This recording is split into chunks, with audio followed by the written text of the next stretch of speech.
Bienvenue à l'émission Point Virgule. Eh bien, mon invité d'aujourd'hui est, on peut dire, à sa troisième retraite. C'est un pionnier des radios de Sorel et de Joliette, aussi fondateur des télécommunautaires de Joliette et de Berthier. Alors, je vous présente M. Gilles Tessier. Bonjour. Bonjour Gilles. Ça fait plaisir que tu me reçoives dans tes studios. On change de télé, pour une fois. Ben, c'est ça. Alors, moi, j'aimerais ça qu'on parle, premièrement, de ta carrière, surtout commencer un peu un survol de tes débuts. Ah mon Dieu, mais là, on recule loin en arrière. Hein? Écoute, j'ai commencé en 1952. Après mes études classiques, j'avais un professeur qui s'appelait Mario Verdon, qui était chef annonceur de CKAC à l'époque. Et comme je voulais faire de la radio, j'avais 17 ans, 16 ans, 17 ans, il m'avait envoyé à CHNO à Sudbury pour que j'apprenne un peu l'anglais. Et j'étais morning man là-bas. Très jeune, je n'ai pas été longtemps, j'ai été 3 mois. Puis par la suite, on m'a tout de suite demandé de réintégrer les studios de Sorel, de CJSO, qui était une nouvelle station à l'époque, on recule loin en arrière, là, en 1952. Et CJSO est entré en ondes en 1945. Si je me souviens bien, moi, dans le temps, parce que je commençais moi aussi au magasin, surtout vendre des disques et dans les appareils électriques et électroniques. Et puis, on parlait de CJSO surtout pour la fameuse musique du matin. Country. Puis, Oui. C'était tout le monde nous demandait est-ce que je peux prendre CJSO. Il y avait 2 émissions très populaires à l'époque à CJSO. C'était Chez Baptiste, le matin de 7h à 8h. Et par la suite, l'après-midi, de 1h à 2h, de 13h à 14h, ça s'appelait La Ronde rurale. Et là, oui. Puis à ce moment-là, je ne sais pas si tu te souviens de ça, Gilles, mais c'était les balbutiements de la radio au Québec.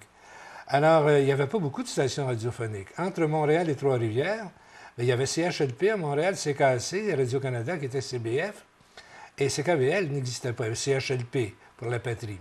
Par la suite, en s'en venant vers l'Est, il y avait simplement CJSO. Il y avait CHF et Granby qui a commencé à peu près dans la même époque. Mais il n'y avait rien à Saint-Hyacinthe, il n'y avait rien à Drummondville, Victoriaville, ça n'existait pas. Et la station du centre, c'était CJSO, et on desservait Joliette, Saint-Gabriel ici, Berthier, tout ça. Par la suite, on tombait à CHLN à Trois-Rivières, et c'était les stations de Québec. Alors, c'était très restreint au point de vue communication, puis il fallait beaucoup d'argent pour partir une station radiophonique à l'époque. Alors, c'était surtout les propriétaires de journaux. Montréal, c'était La Presse avec CKAC, CHLP avec La Patrie. À Trois-Rivières, CHLN pour Le Nouvelliste. Alors, c'était la seule station qui n'avait aucun lien avec les communications. C'était Sorel, CJSO, qui était le dada d'un des frères Simard, les millionnaires de Sorel. Alors, il y en a un, M. Édouard Simard, avait décidé, lui, qu'il aimerait ça avoir un poste de radio chez lui. Et il avait commencé ça.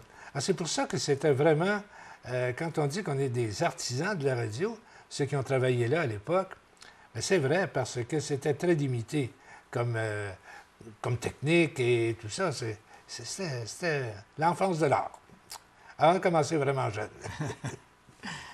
C'est de CJSO, naturellement, là, ça a continué parce que on peut dire que toute ta vie, tu as été dans les communications. Ah oui, j'ai jamais fait d'autre chose. En entrant à CJSO, bien évidemment, la direction avait décidé d'ouvrir des studios à Joliette. Alors, il y a eu CJSO Sorel, il y a eu CJSO Joliette. Et en 1955, on m'a demandé de prendre la direction des studios. J'étais jeune, là, j'avais 21 ans. De prendre la direction des studios de CJSO à Joliette. Et j'ai fait ça pendant 2 ans. Par la suite, j'ai laissé la famille Simard et j'ai été travailler à Radio-Canada. Quand je suis revenu de Radio-Canada pour revenir dans le giron de la famille Simard, c'était en 1960. Et là, on venait de fonder CJLM à Joliette. Et je travaillais sur les 2 stations, CJSO et CJLM, pendant 10 ans, 7 ans. Et en 1967, l'année de mon mariage. Je ne sais pas si c'est un cadeau de mariage que la famille Simard a voulu me donner, mais on m'a donné la direction générale de CJLM, que j'ai dirigée jusqu'à la vente en 1972. Alors, et par la suite, ben là, je suis entré au gouvernement du Québec, en radio, communication, télévision également. Et c'est durant cette période-là, j'étais au ministère du Travail, qu'avec des amis, on a décidé de doter Joliette d'une station de télévision. C'était la première dans la région, CTL TV, dans les studios du boulevard Firestone à Joliette. Et je l'ai administré pendant 10 ans, tout en travaillant pour le gouvernement, jusqu'à ma retraite, là, en 1960, enfin, j'avais 60 ans, il y a 15 ans de ça. Et j'ai fondé CTRB à Berthier pour occuper mes loisirs de jeune retraité. Voilà. Et je l'ai fait encore pendant 15 ans, jusqu'à ma deuxième retraite, troisième retraite. Troisième, là, oui. Qui s'est amorcée il y a déjà 6 mois. Là. Et je pense qu'à travers tout ça aussi, il y a eu un peu les journaux aussi. Hein? Oui, quand on est malade des communications, c'est une drogue, hein, c'est les communications, quand on embarques là-dedans, tu sais quand tu rentres, tu sais jamais quand est-ce que tu vas sortir. La preuve, j'ai 75 ans et je ne réussis pas encore à m'en sortir. Alors oui, j'ai fait de la radio beaucoup, de la télévision. J'ai aussi fait du journalisme. Ça s'appelait Le Courrier de Berthier à l'époque. J'ai été rédacteur gérant tout en étant à la radio, là, Le Courrier de Berthier. J'ai aussi fondé une revue qui s'appelait La Vie berthelaise, une revue mensuelle qui a duré pendant 20 ans. Et le journal L'Horizon à Joliette, avec Jacques Martin. J'étais un des fondateurs de ça. Et puis, j'ai collaboré à de nombreuses publications également. Oui, je peux dire que j'ai fait des communications dans tous les tentacules de cette magnifique pieuvre qui est le domaine des communications. Ouais. J'ai bien aimé ça. Ordinairement, les gens, parce qu'il y a beaucoup de différences, par exemple, entre les journaux, la radio et la télévision. Comment la même personne, par exemple, a pu toucher aux trois et puis être à l'aise dans les trois? Bien, il y a un dénominateur commun dans tout ça. Quand on aime faire connaître aux gens ce qui se passe, nonobstant le médium qu'on choisit, c'est absolument la même chose. Je peux ajouter que dans cette sphère immense des communications, il y a aussi les relations publiques. Et c'est ce que je faisais au gouvernement du Québec. Alors, radio, télévision, relations publiques, le gros C des communications englobe tout ça, à ma connaissance. Je peux ajouter que, jeune, au collège, j'étais projectionniste. Je m'occupais du cinéma. C'est un autre genre de communication. Non, les communications, c'est parti. Et surtout, au moment où moi, j'ai milité là-dedans, c'était pas comme aujourd'hui. Il n'y avait pas de spécialisation aussi importante qu'aujourd'hui. Aujourd'hui, tout est bien structuré. Mais moi, à l'époque, quand j'ai commencé à 17-18 ans, on faisait tout. Hein? Moi, j'arrivais au poste le matin. La seule chose que je faisais pas, c'était de nettoyer la salle de bain. Parce qu'à part de ça, il fallait passer le balai, il fallait nettoyer les cendriers, aller chercher les nouvelles sur les scripteurs, essayer de comprendre l'actualité, téléphoner à des gens pour savoir ce qui s'était passé au cours de la nuit. On était nouvellistes, annonceurs, on choisissait la musique, on faisait des entrevues, on faisait tout. Aujourd'hui, tout est bien structuré, c'est bien changé.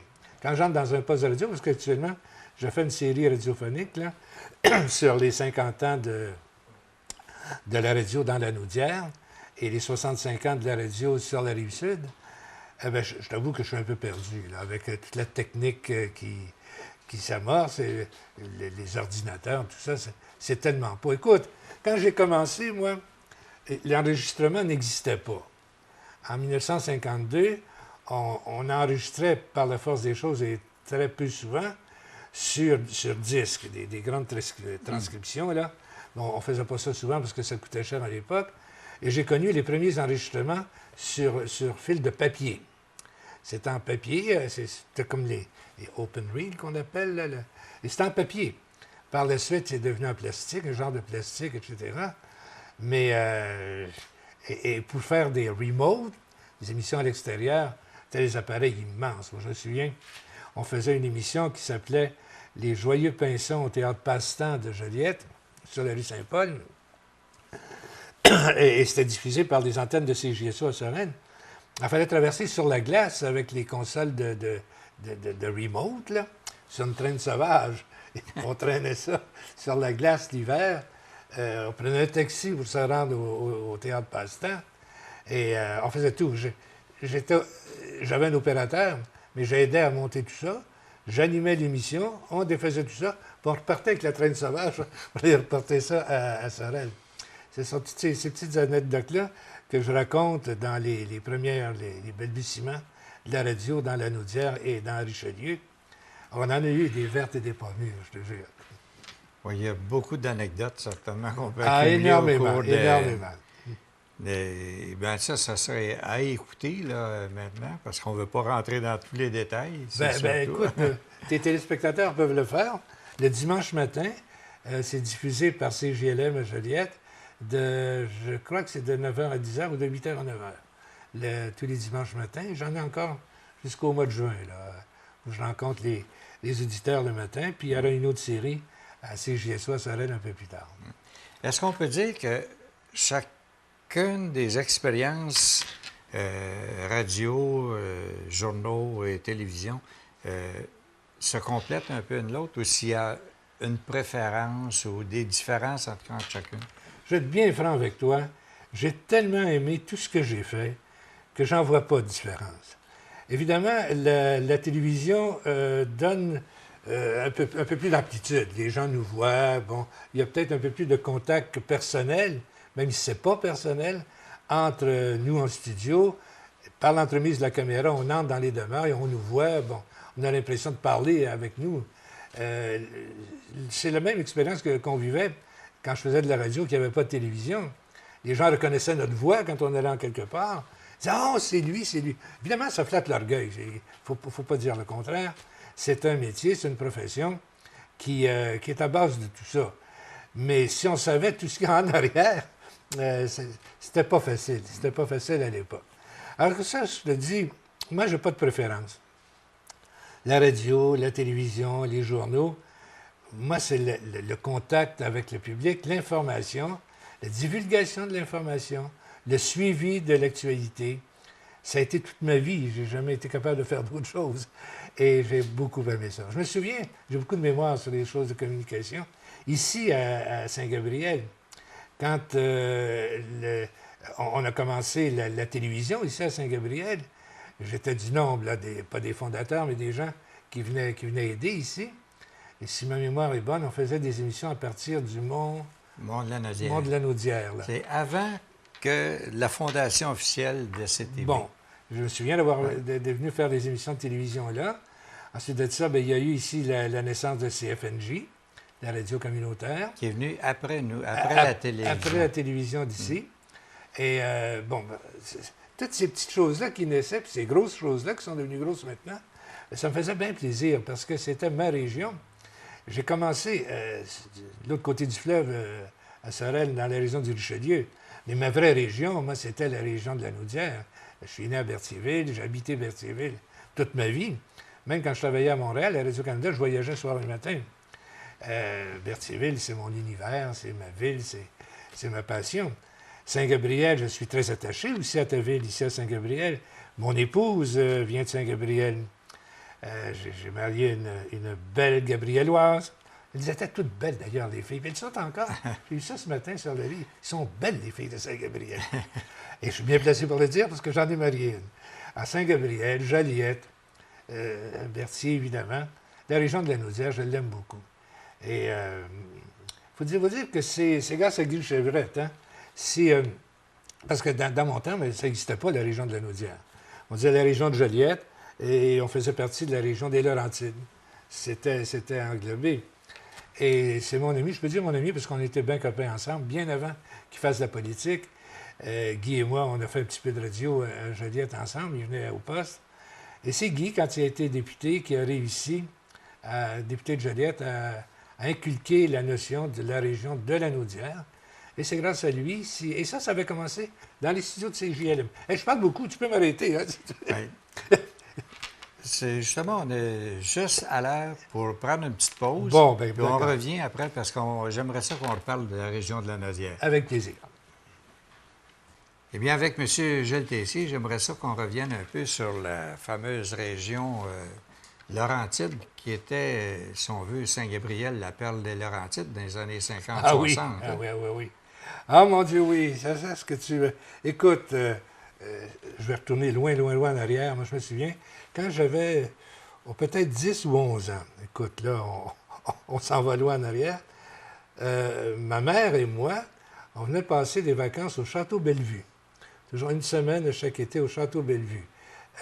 Mon père nous reconduisait ici, et on passait la semaine ici, puis tout ça. Puis par la suite, jeune annonceur de CJSO, moi, j'étais animateur des spectacles au Manoir du Lac de M. Armstrong. Et je faisais une émission en direct sur les ondes de CJSO depuis le Manoir du Lac tous les mercredis soirs de 9h à 10h avec l'orchestre qui était là. C'est encore très beau, Saint-Gabriel, remarque, mais c'était vraiment, comme tu disais tantôt, la perle des Laurentides. Saint-Gabriel, tout le monde connaissait Saint-Gabriel. Quand on parlait du lac Masquinongé, c'était le plus beau lac du Nord, de ce côté-ci des Laurentides.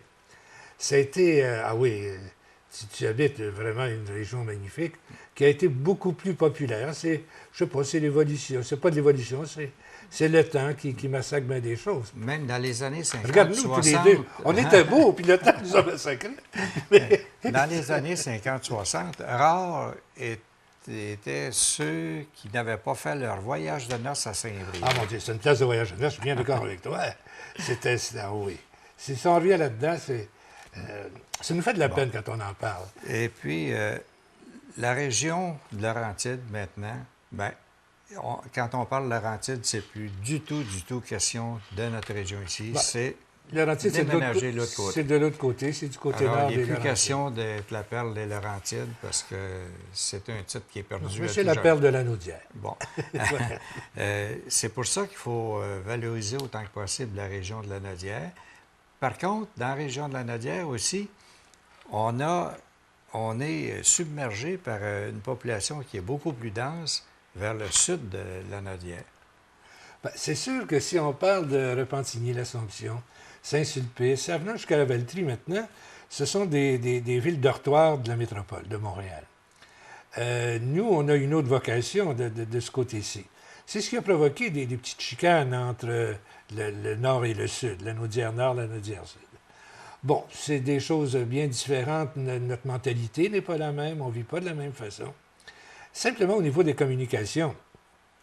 Je suis sûr que Radio Télé Rive-Nord, qui n'existe plus maintenant, là, malheureusement, et les autres télévisions là-bas ne produisaient pas les mêmes émissions que nous, on produisait de ce côté-ci, que tu produis encore de ce côté-ci.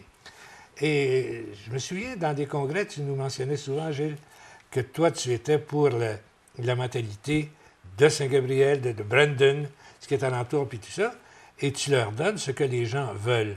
Je faisais la même chose à Berthierville. Il faut qu'une télévision communautaire, d'après moi, et j'en ai fait pendant 40 ans de ma vie, faut donner au public ce que les autres télévisions ne peuvent pas leur donner. Dans leur...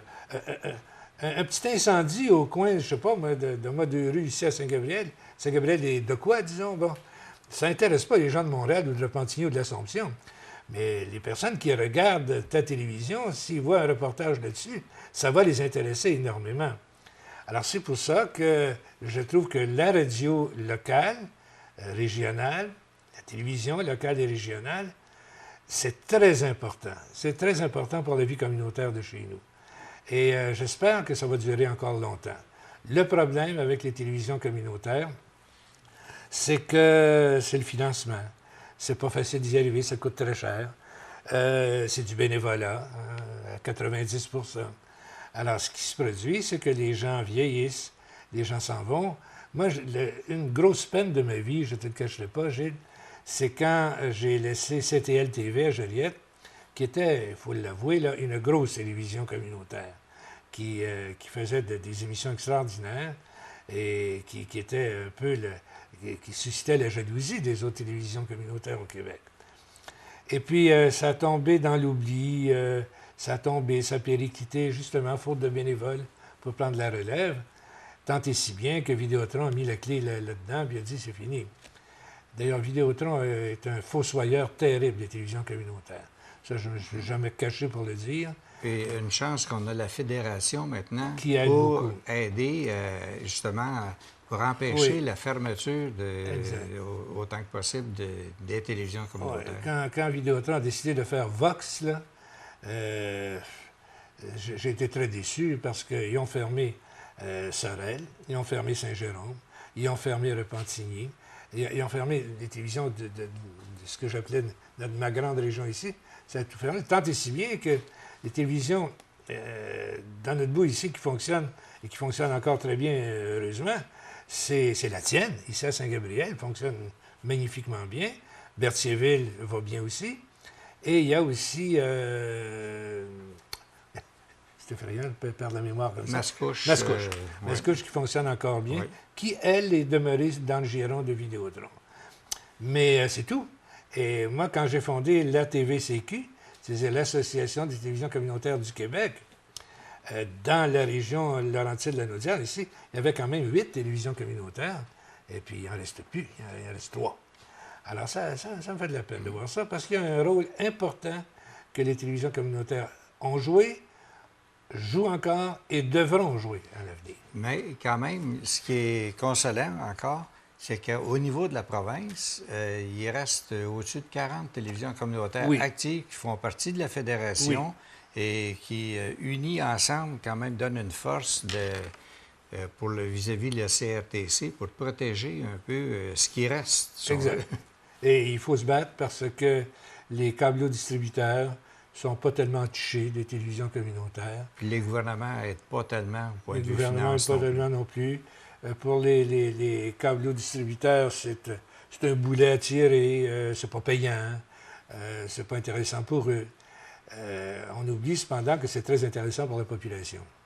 Et moi, ce qui m'a toujours surpris, c'est cette hantise que les gens disent. En fait, les gens disent « télévision communautaire ». On ne regarde pas ça. Qu'est-ce que c'est ça, télévision communautaire? Voyons donc. Mais à chaque fois qu'on fait une erreur, par exemple, on le sait. Alors, c'est faux de dire que les gens ne regardent pas, ils ne sont pas intéressés à la télévision communautaire, régionale, locale, de chez nous. Au contraire, s'il y avait des codes d'écoute de BBM là, qui venaient jusque chez nous, ce serait drôlement surprenant, les gens qui nous regardent régulièrement. Bien, on a un peu des réponses quand on est dans un endroit public, puis les gens nous regardent, puis à un moment donné, ils nous reconnaissent. Ah ben oui, alors, puis ça arrive tellement souvent que des gens qu'on ne connaît pas du tout, eux nous reconnaissent, mais nous, on ne les connaît pas. C'est évident que, moi en tout cas, je te dis, je suis peut-être le plus vieux là, au point de vue expérience dans les communications dans la Naudière. Et l'expérience que j'ai vécue, les beaux moments que j'ai vécus à la télévision communautaire de Joliette et de Berthier resteront pour moi des souvenirs extraordinaires, impérissables. Comme évidemment aussi la radio. J'ai beaucoup aimé la radio à l'époque, mais puis les journaux. Enfin, je te le dis, les communications avec un grand C, c'est ma religion. Voilà.